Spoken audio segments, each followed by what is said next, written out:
اعوذ باللہ من الشیطان الرجیم بسم اللہ الرحمن الرحیم وَلَنَجْزِيَنَّ الَّذِينَ صَبَرُوا أَجْرَهُمْ بِأَحْسَنِ مَا كَانُوا يَعْمَلُونَ، اور ہم ضرور اجر دیں گے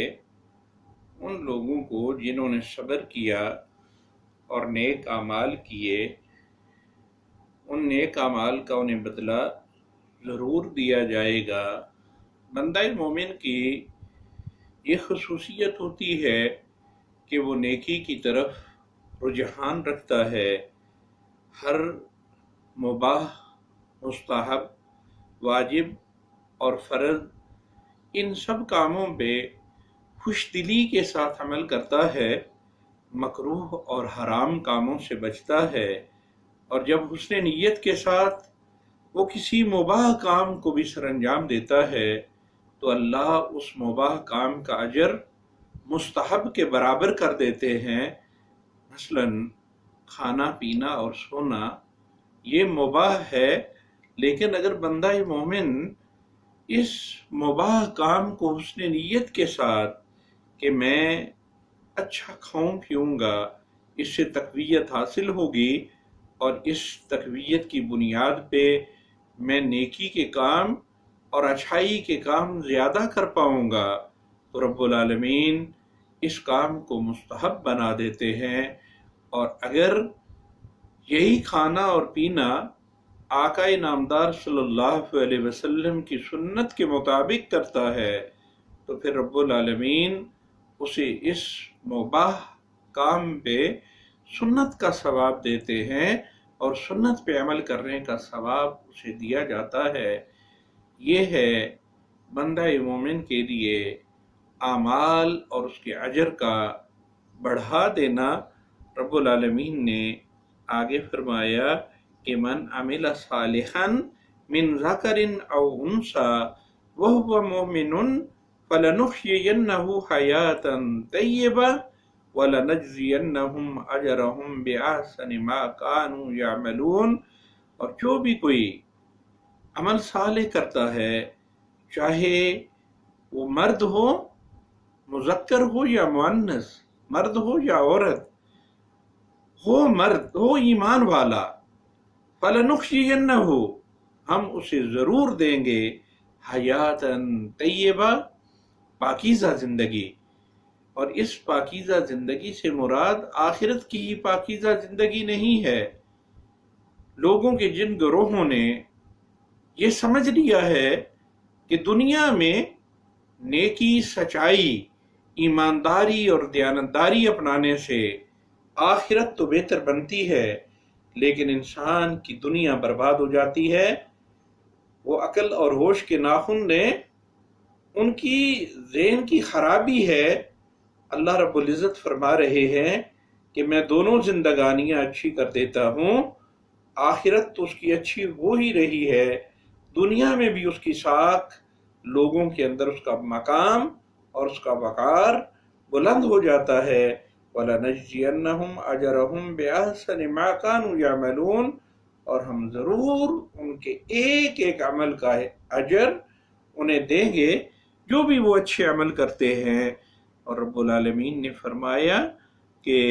فَإِذَا قَرَأْتَ الْقُرْآنَ فَاسْتَعِذْ بِاللَّهِ مِنَ الشَّيْطَانِ الرَّجِيمِ، اور جب تم قرآن حکیم کی قرأت کرنے لگو، قرآن حکیم کی تلاوت کرنے لگو، تو اللہ رب العزت کی پناہ میں آ جایا کرو، من الشیطان الرجیم، اس شیطان مردود کے شرور سے، اس شیطان مردود کے دھوکے سے، اس کے وساوس سے، کہ جب بندہ مومن قرآن حکیم کی قرأت کرتا ہے، اس کی تلاوت کرتا ہے، اس کے احکامات کو سمجھ کے ان پہ عمل کرنے کی کوشش کرتا ہے، تو پھر یہ خبیث اس کے ذہن میں مختلف وساوس ڈالتا ہے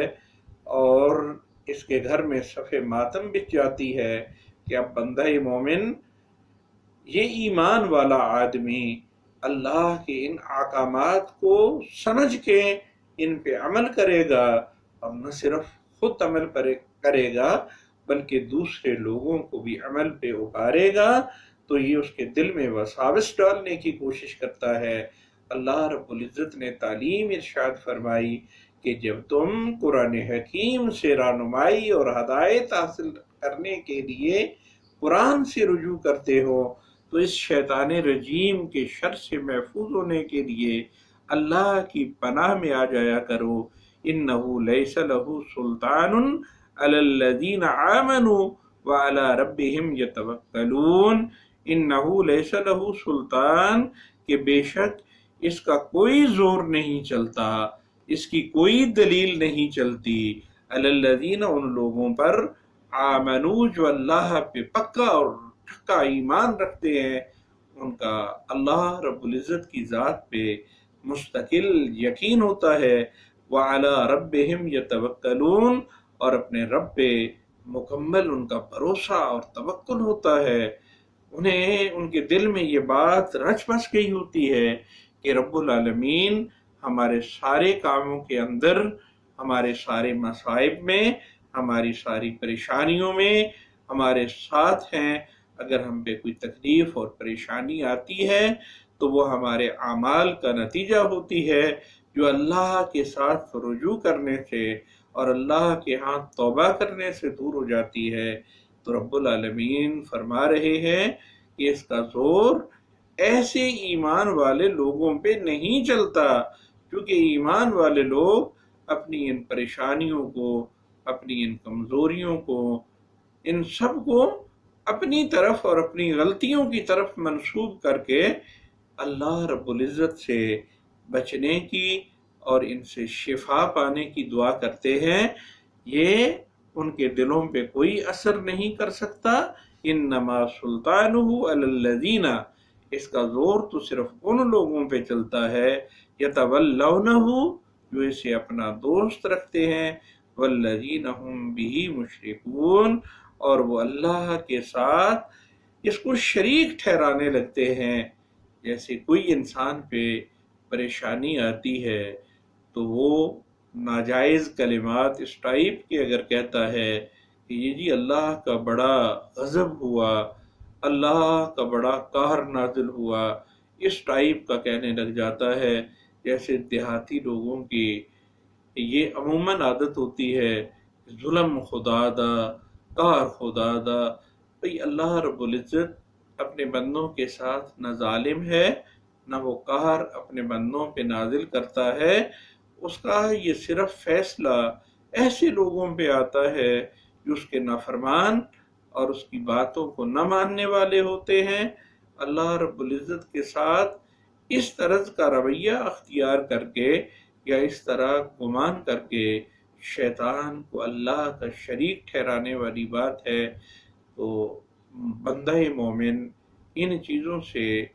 دور رہتا ہے۔ اور نبی کریم صلی اللہ علیہ وسلم نے فرمایا کہ وہ ان برائیوں کے اسباب کے قریب بھی نہیں پھٹکتا، بالکل اسی طرح جیسے کوئی چرواہا اگر اپنی بکریاں چرا رہا ہے، اگر کسی باڑ کے قریب وہ چراتا ہے تو یہ زیادہ نزدیک ہے کہ وہ بکری وہاں پہ اچھلے اور اس باڑ کو کراس کرتے ہوئے اس رکھ والی فصل کے اندر چلی جائے، جبکہ دوسرا چرواہا اگر اس باڑ سے دور اپنے ریوڑ کو رکھتا ہے تو بکریوں کے اس باڑ کو کراس کرنے کا احتمال بہت کم ہو جاتا ہے۔ اس لیے فرمایا کہ ان فواحش کے قریب بھی نہ جاؤ جو اس کے محرکات ہیں، ان محرکات کے بھی قریب نہ پھٹکو، اس لیے کہ اگر تم محرکات کے قریب جاؤ گے، کسی بری محفل کے لوگوں کے اندر بیٹھ کے ان کی باتیں سنو گے، تو بہت قریب ہے کہ تم ان بری عادات اور برے کاموں کے اندر شریک ہو جاؤ، اور اگر تم ان سے دور رہو گے، ان کی باتیں نہیں سنو گے، تو تم ان برائیوں سے بچے رہو گے۔ اللہ سے دعا ہے کہ وہ ہمیں قرآن حکیم سمجھنے اور اس کے مطابق عمل کرنے کی توفیق عطا فرمائے، اور ہمیں شیطان مردود کی شر سے محفوظ رکھے۔ وآخر دعوانا ان الحمد للہ رب العالمین۔